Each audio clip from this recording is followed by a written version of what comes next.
찾아다니셔도 아셔야 될 것 같습니다. 실은 저는 오늘 여러분들이 학생부 이야기를 좀 하려고 했었어요.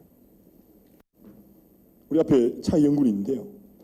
그 고교에서 학생부 전체 쪽수가 몇 쪽까지 쓸 수 있나요? 형군? 36쪽. 36쪽. 35쪽. 페이지까지 쓸 수 있습니다. 아셨습니까?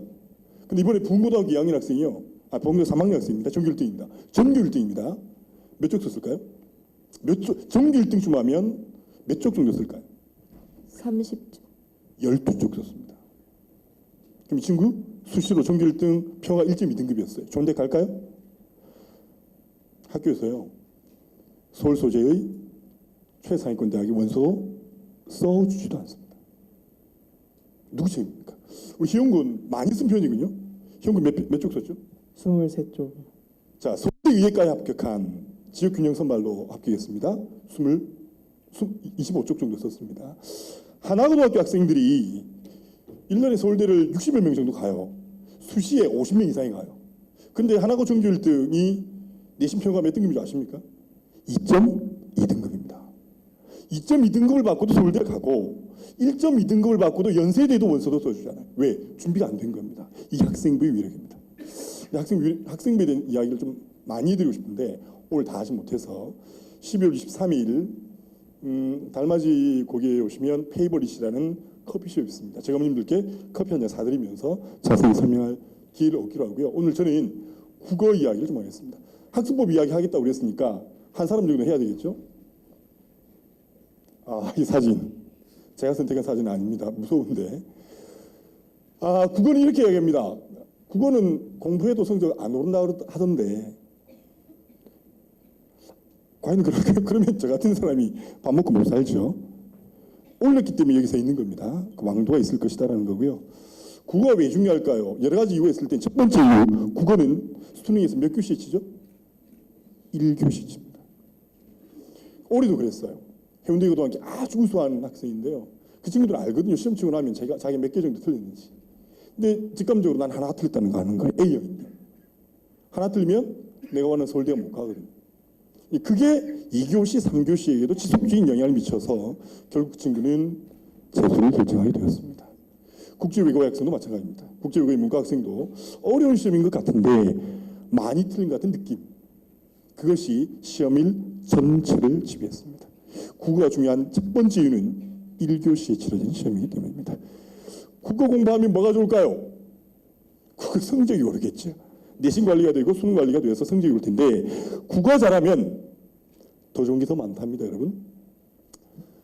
제게 국어 잘하려면 뭐가 필요합니까? 제가 우도도 좀 벗겠습니다. 죄송합니다. 덥네요. 어떻게 하면 되느냐라고 물으면 저는 한 문장으로 이야기합니다. 제일 중요한 말이 다음 글을 읽고 물음에 답하시오. 한 문장이 제일 중요해요. 지문마다 있어요. 다음 글을 읽고 물음에 답하시오. 선생님, 국어를 잘하기 위해서는 고교 필독 문학선을 다 읽을까요? 현대시 300편 다 읽으실 겁니까? 현대소설 200편 다 읽을 건가요? 다 읽으면 어떻게 돼요? 기억이 남습니까? 안 돼요. 시험에는 또 이렇게 나옵니다. 다음 글을 읽고 물음에 답하시오기 때문에 예를 들어 소설의 특정 지문이 나왔는데 특정 장면이 나왔는데요. 선택지는 어떤 게 나올 수 있냐면 실제로 있었습니다. 모의고사에. 주어진 지문 안에 없었지만 작품 전체를 볼 때는 있었던 거예요. 어떤 학생이 난 이 소설 처음 다 끝까지 읽어본 거죠. 이 내용이 윗글에는 없는 것 같은데 전체는 있는 것 같은 거예요. 그거 답한 겁니다. 틀렸죠. 답은 다음 글에서 찾으셔야 됩니다. 다음 글을 읽고 물음에 답하시오. 저는 여러분 이 중에 물음 가지고만 180분 동안 수업합니다. 아니 물음 한마디로 뭘 수업하느냐고요?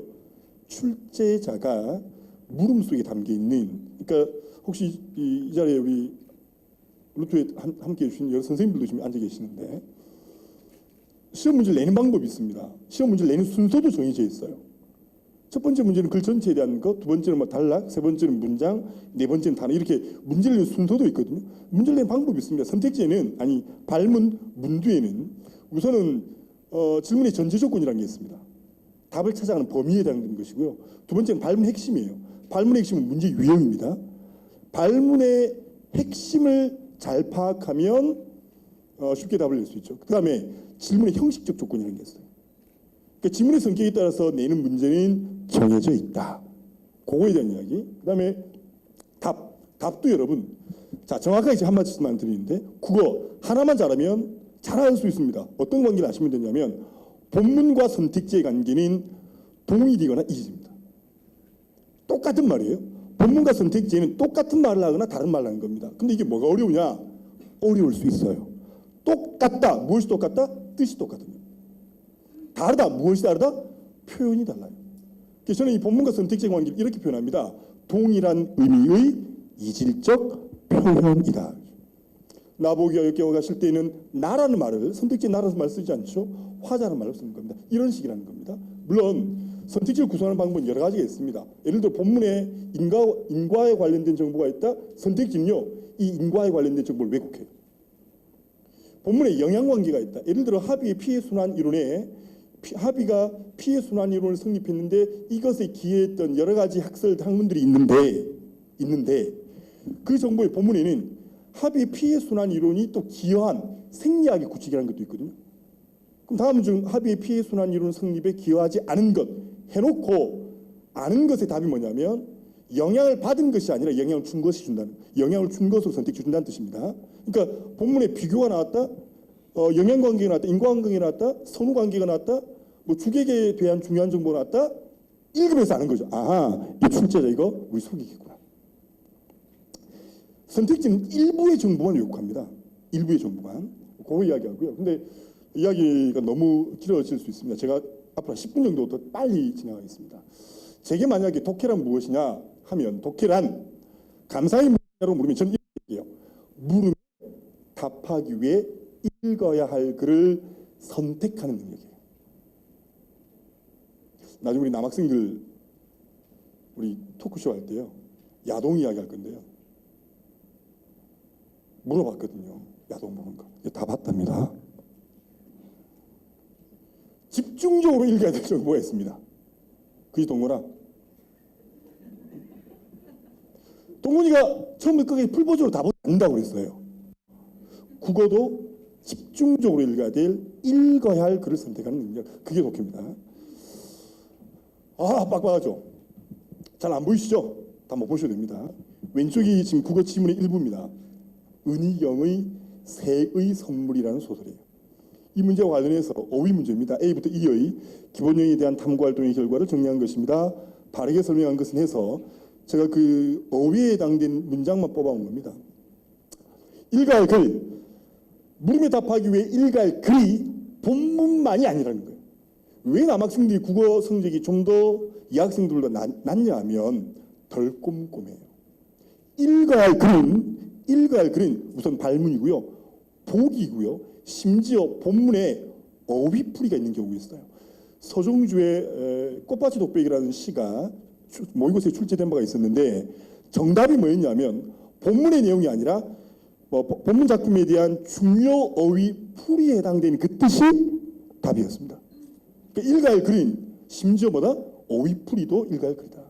근데 선택지가 굉장히 중요한데 선택지 오른쪽에 보시면 선택지 문장이라고 있죠. 문장은 단어의 조합입니다. 무슨 말이냐? 단어는 개별 정보예요. 그러니까 하나의 문장, 하나의 선택지는 둘 이상의 정보가 들어있는데 중요한 건 절대로 출제자는 문장 전체를 왜곡하지 않는다. 일부 정보만 왜곡한다. 심지어 모의고사 이런 문제가 출제됐습니다. 본문에 이런 말이 있었어요. 생성된 에너지. 뭐라고요? 생성된 에너지. 근데 선택지는 어떻게 표현한 줄 아십니까? 생성될 에너지. 무엇으로만 바꿨습니까? 니은을 리을로만 바꿨어요. 학생들이 이렇게 합니다. 잽시래. 남이라는 글자에 점 하나만 빼면 뭐가 되고요? 님이 되는데 뭐가 달라져요? 뜻이 달라져. 그러니까 선택지를 구성하는 방법이 뭐냐면 일부 음운, 일부 어휘, 문장의 구조 이것만 왜곡해도 답은 달라집니다. 그래서 정보의 일치 불일치 찾는 게 뭐냐면 동일한 의미를 일치시키는 방법이 뜻은 똑같은데 표현만 다르게 하는 것이다 라는 거고요. 불일치시키는 방법은 방금 말씀드린 것 일부 정보만 왜곡합니다. 선택지 보시면 1번에 뒤에 안 보이시는데 제가 읽어드릴게요. 구성지다. 구성은 슬픔이라는 의미를 갖는 명사인데 여기에 지다라는 점미사가 붙어서 천연덕스럽고 구수함이 멋지다는 의미로 쓰인 파생어다. 이게 정답률이요 33%밖에 안 돼요. 수험생 오지선다 문제인데 정답률이 33%도 얼마나 어려운 줄 아시겠죠? 2010년대 이후에는 정답률 30%짜리 문제가 뭐 이것이 나오지도 않습니다. 2010년 이전의 문제입니다. 수능이 쉬워지면서 이렇게 어려운 문제가 안 나온다니까요.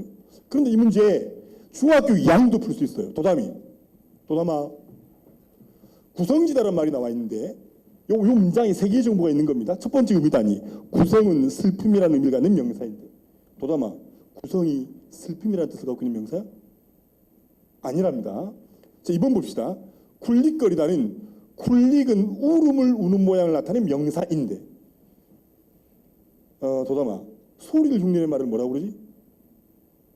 긴장하지 말고 있어. 모양을 흉내내는 말을 의태어. 의생은 의태어는 우리 국어 품사로 보면 뭐지? 부사지. 근데 이 쿨릭은 뭐라고 그랬어 여기에? 명사라고 그랬지. 맞아 틀려? 중2도 맞는 문제인데 고3이 33%입니다. 이 단위가요 선택적인 문장이고 그 문장들은 개별 정보의 조합이다. 일부만 왜곡한다는 겁니다. 3번 보실래요? 점이라는 명사에 도담이 계속하자. 재밌지? 형들이 못 풀고 너 풀고 있는 거야. 우리 이 도담군에게 박수 한번 주십시오. 이동수 아들입니다. 자, 점이라는 명사, 점 명사 맞아? 점이라는 명사에 찍다가 점미사야? 거기서 갸우뚱했어요. 찍다가 점미사가 아니죠. 여러분 선택지의 독해 능력이 중요하다는 겁니다. 흔히 선생님들이 혹은 어머님들이 야 너 본물 자세히 읽어. 당연한 이야기죠.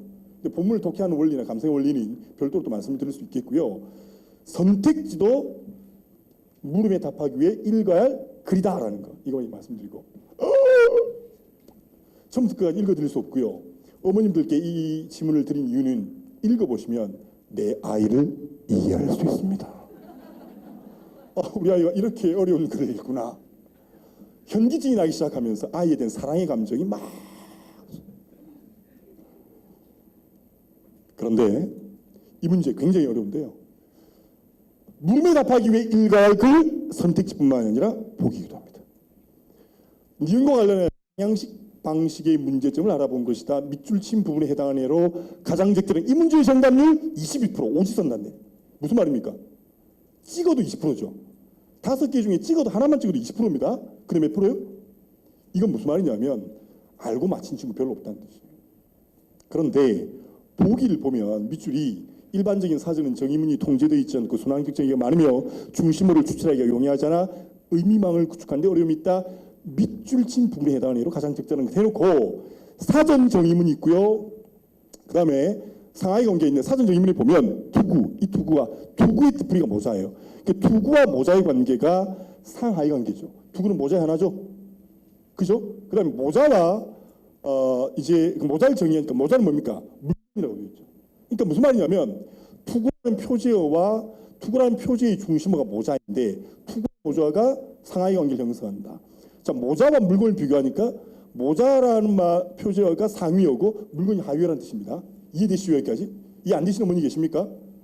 우리 아이가 국어 못한다고 나무라지 마세요. 여기까지 아실 수 있죠. 그러면 1번에 봅시다. 1번 생선 선택지 1번 생선 표제어입니다. 말리거나 절이지 아니한 고기 이것만 판단하시면 되죠.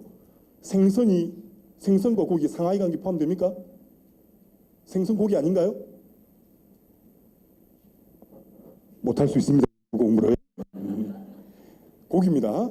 2번 보시면 민족과 자돈 3번에 장과 가구 상하이 관계 포함되죠. 4번은 그림과 나타낸 것. 무슨 말씀을 드리고자 하냐면 물음에 답하기 위해 읽어야 할 글을 선별하는 능력. 정보를 선별할 수 있어야 됩니다. 그래서 저는 유전거리 독해 원리는 FQS예요. F 포커스, Q 퀵, S 스킵. 퀵해야 할 정보를 포커싱을 하고 있거나 스킵해야 될 정보를 포커싱하는 경우가 많다는 거예요. 포커싱해야 될 정보를 퀵해요. 쉬울까요? 쉬워요. 훈련받으면. 그런데 읽기 공부를 이런 겁니다. 국어를 잘하면 뭐가 좋을까? 자, 제가 이걸 실제로 재수행 종합반학원에서 우리 학생들이 가르친 내용입니다. 다음에 가부터 따는 각각 유전적 다양성, 종다양성, 생태계 다양성이 예중 하나이다. 가부터 대해 옳은 의견을 제시한 학생만 임대로 보는 것. 우리 박직승 선생, 이 문제 국어 문제인가요? 자, 과학 선생님이십니다. 제가 국어 문제인가요 하는데 대답을 멈추다 하십니다. 이 문제는요, 형아, 올해 3월달 모의고사 문제 아닌가? 모르겠대요. 서울대 의대에 합격한 친구 잘 모르겠다. 아니, 3월달인지 모르겠다는 뜻이지. 본 적이 없답니다. 생명과학 문제입니다. 근데 이 문제 제가 풀어서 말씀드릴 시간이 없는데 이거 국어 선생님이 풀어요. 다음은 우주소리 이로 인해 발생한 우주재난을 다룬 영화를 보고 학생들이 나눈 대화이다. 제시하는 의견이 옳은 학생만 있는 대로 옳고. 이게 무슨 문제일까요? 제가 풀어준다니까요. 무슨 문제예요? 지구과학. 그러니까 우리 부산에서 지구과학을 또 제일 잘 가르치는 우리 강희돈 선배님이 이 자리에 또 앉아 계시는데 선배님 죄송하긴 합니다만 선배님 지구과학의 상당수 문제 국어에서 읽기 능력을 갖추면 정답에 가까울 수 있는 방법 더 쉽고 빠르게 할 수 있는 거 맞습니까? 부산에서 지구과학을 제일 잘 가르치는 우리 강희돈 선배님이십니다. 그러니까 이게 안 돼서 틀린 친구도 있어요. 국어가 안 돼서 틀린다는 겁니다. 그러니까 여러분 이런 말 들어보셨습니까? 영어 선생님이 너 국어가 안 돼서 영어가 안 돼. 왜냐하면 국어의 읽기 능력은 시력이 아니라 사고력입니다. 수능 출제 매뉴얼에서 펴낸 수능 출제 매뉴얼에서 펴낸이 아니라 교육과정 평가원에서 펴낸 수능 출제 매뉴얼에 보면 국어는 한국어의 사용 능력을 평가하는 시험이라고 되어 있고 한국어의 사용 능력은 이해력, 사고력. 그럼 국어 공부 잘하려면 어떻게 해야 돼요? 이해력을 키워야 되죠. 사고력을 키워야 되죠. 문제 많이 푼다고 해서 이해력이 길러집니까? 사고력이 길러지나요? 빨리 하겠습니다. 이제 3분 안에 끝내야 됩니다. 왼쪽이요. 제가 이걸 우리 학생들이 풀어보라고 그래요. 절반이 못 풀어요. 근데 이거 국어 문제 아니거든요. 오른쪽에 있는 영어 지문을 왼쪽의 국문으로 번역해 놓은 겁니다. 무슨 말이냐면 이거 우리 세종대왕이 지으신 한글로 쓰여있는 이 글을 답을 못 내요. 빈칸초록 문제를. 근데 이건 원래는 무슨 문제라고? 영어 문제라고요. 영문을 국문으로 번역해도 답을 못 내는 겁니다. 왜? 뜻을 이해를 못해요. 국어 공부 잘하려면 어떤 공부를 해야 된다고요? 이해력을 기르게 하는 거예요. 사고력을 기르게 하는 공부. 문학 필독서는 백날 읽어보십시오. 이해력이 길러지는지. 물론 이해력을 기르는 사고 훈련이 돼 있는 상태에서 많이 읽으면 큰 도움이 될 겁니다. 더 비슷한 이야기입니다. 이 문제는 여러분 사회 선생님 앉아 계시나요? 사탐 문제입니다. 문제 보면 다음 글을 통해 추론할 수 있는 추론. 국어 선생님들 계시면 우리 박장희 선생도 굉장히 유명하게 또 교재 잘 만드는 선생님이시거든요. 안재익 선생도 있는데 이 추론 문제, 국어 문제의 하위 유형이에요. 이번 문제도 근거의 적절성이거든요. 국어 잘하면 사회, 그러니까 동일한 노력을 했었을 때 그 결과는 국어를 잘하면 더 잘해집니다. 어떤 공부했을 때? 이해력 공부했을 때. 근데 국어를 망치려면 어떻게 할 것이냐? 이렇게 하십시오. 국어 망치려면 이렇게 하시면 됩니다. 우리 어머님들이 제일 좋아하는 시인들 이육사, 뭐 김소월 이렇죠. 서정주. 왜 그래요? 교과서에 나오기 그렇습니다. 이육사 청포 내고장 치로 얘들아 내고장 밑줄 내고장은 민족에 대한 향이야. 예전에 서한샘 선생님이 그러셨습니다. 꽁냐 밑줄 쫙 내고장은 이렇게 강의하셨단 말이죠. 한때 저도 그렇게 강의한 적이 있었습니다. 외웠죠. 외우게 하는 겁니다. 요거 하나 주고 난 다음에 문제를 막 주저리 줘요. 풀어라. 어떻게 하라는 겁니까? 외우는 거죠. 선생님들은 수업 시작하자마자 이것부터 적으셨습니다. 야! 갈래 자유시사정시야. 성격은 예윤자직 성격. 이거부터 해놓고 작품을 설명했죠. 뭘 안 가르쳐줬어요? 시를 읽는 방법을 안 가르쳐줬어요. 12년 동안 저희 세대 그랬습니다. 영어 공부 아무리 해도 외국인 만나면 영어 한마디 못하더라. 영어만 그러나요? 12년 동안 시 배워놓고요. 시 한 편 중 해석해봐. 무슨 말인지 모르겠는데요. 왜요? 시를 읽는 법을 배운 적이 없죠. 국어 잘하려면 이렇게 해야 됩니다. 적자생존하셔야 돼요. 박재승 선생님, 적자생존이 무슨 뜻이죠? 적자생존 이렇습니다. 오늘부터 이렇게 하십시오. 적자생존은 적을 수 있는 자만이 살아납니다. 왜냐하면 모든 그렇지 않습니까? 프레젠테이션, 말하기와 쓰기입니다. 그런데 한국어는요. 이해와 표현의 양방향에 대한 능력이 함께 길러져야 점수가 오릅니다. 이해한 걸 표현할 줄 모르는데 그 이해한 게 아니에요. 오지선다의 의지에서 답을 내는 것뿐입니다. 글을 읽을 때는 무슨 뜻인지 몰랐는데 선택지 보니까 그런 것 같군요. 저는요 아이들에게 읽기 훈련을 시킬 때요 선택지를 주지 않습니다. 전부 다 지가 써야 돼요. 왜? 그래야 아이가 이해했느냐를 측정해요. 5번 문제 정답 3번이다. 3번 찍었다고 해서 그 3번에 대한 순도가 모두 같다는 게 아닙니다. 쓰기 하면 순도가 나와요. 넌 정답인데 100점짜리 정답, 넌 80점짜리 정답. 저 시를 이야기할 때 시적 상황 이게 파악돼야 정서 파악되거든요. 상황 쓰고 정서 쓰고 태도 쓰고 표현 쓰고 이게 되면 이제 한편 완성된 본문을 줍니다. 백석이 모닥불이 하고 이것도 전부 다 써야 합니다. 국어 잘하면 마무리하겠습니다. 저는 머리가 안 좋지만 국어 잘하면 분명히 머리가 좋아집니다. 이해력 유지 공부를 하면요. 사고리 아니 국어 실제로 그 수능 출제 매뉴얼에 보면 국어 교과에서 평가하는 것이 뭐냐면 사실적 사고력이라고 되어 있어요. 추론적 사고력이라고 되어 있어요. 비판적 사고력이라고 되어 있고 그러면 무슨 공부해야 돼요? 사고력 공부하셔야 되지 않습니까? 머리 좋아집니다. 영어 선생님 수학생 계신데 점수 함께 오를 수 있습니다. 서술형 평가요 염려 없죠. 특히 남학생 자녀를 두신 걱정 많으시잖아요. 서술형 평가 우리 애는 지필고사는 잘 치는데 서술형 평가만 치면 이 학생들이 밀려서요. 그래서 내신이 안 좋아요. 저는 이런 사람이었습니다. 12월 23일 날 오늘 다 설명해 드리지 못한 것 12월 23일 날 비교과에 대한 이야기를 한 번 더 하도록 하겠습니다. 궁금한 게 있으시면 언제든지 문의해 주시면 시간과 노력을 아끼지 않겠습니다.